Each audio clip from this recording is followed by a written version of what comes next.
Bonjour Sébastien Gérard. Bonjour. Merci beaucoup d'être avec nous. Vous publiez aujourd'hui cet ouvrage. Est-ce que vous pouvez montrer? Bien sûr. C'est un ouvrage qui va faire remonter des souvenirs à tous les gens qui nous regardent. L'histoire de Pif et son gadget. Vous avez enquêté pendant 3 ans pour tout savoir donc, sur ce magazine. Alors pourquoi Pif? Qu'est-ce que ça représente pour vous déjà?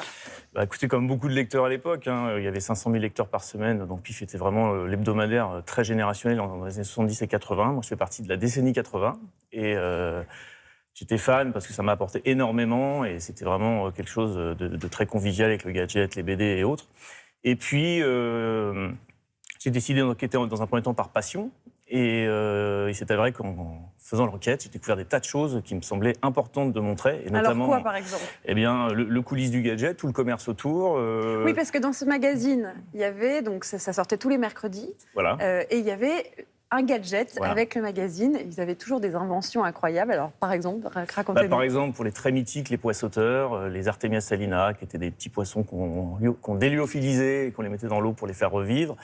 Dans ma génération, on était aussi beaucoup sur tout ce qui était télévision. Donc, on avait des gadgets issus aussi de dessins animés, de programmes télé. Et c'était un vrai business. C'était vraiment. Il y en avait un qui m'avait marqué, c'était le stylo à l'encre invisible. Oui, tout à fait. Qui d'ailleurs a une anecdote que je peux raconter, qui est très marrante, c'est que les gamins le vidaient pour boire l'encre, parce qu'ils pensaient qu'ils allaient devenir invisibles. C'est hyper dangereux. Et donc, beaucoup de courriers par an et beaucoup de problèmes des fois. Ah oui, il y a des gadgets qui malheureusement passaient une fois et après, c'était plus possible avec les normes qui augmentaient avec les années. Ouais. Alors, dans votre livre, il y a donc des anecdotes, des infos, des archives, des interviews. Le livre est assez complet, mais ne commence qu'en 1980, alors que concrètement, l'âge d'or de Pif Gadget, c'était aux alentours des années 70. Tout à fait. C'est parce que vous l'avez découvert à ce moment-là, c'est pour ça que vous avez décidé de ne pas faire exister le livre avant? Alors, en fait, c'est parce que il y avait déjà des ouvrages qui traitaient de la période 70-80, donc je ne voulais pas forcément m'atteler à celle-ci.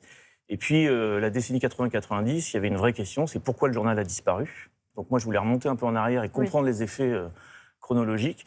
On ne peut pas ignorer que c'est un journal qui était tiré par le Parti communiste, donc il était intéressant de créer les interactions. Donc moi, il y a une nostalgie évidente dans le livre à travers plus de 270 pages, mais il y a une enquête de fond sur le pouvoir en fait, du PCF sur le journal et toutes les difficultés que ça a pu engendrer ensuite, jusqu'à créer sa disparition en 94. Et alors, pourquoi ça s'est arrêté selon vous?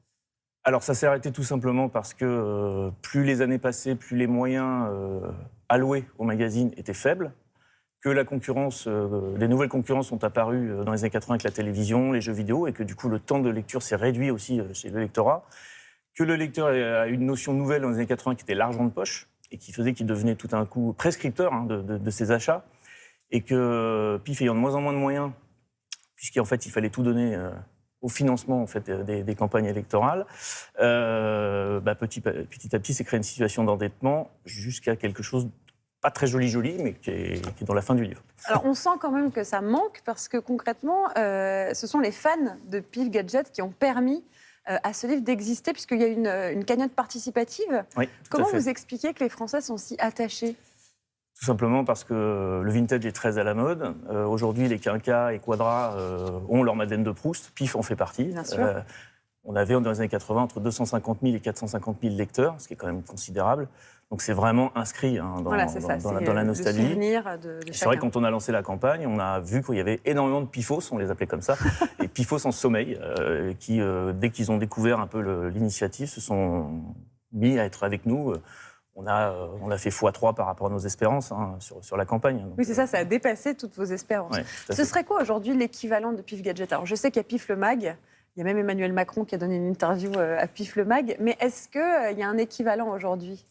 Alors, il n'y a plus d'équivalent dans le sens où, si on veut vraiment focaliser sur le gadget, c'est quelque chose qui est plus possible.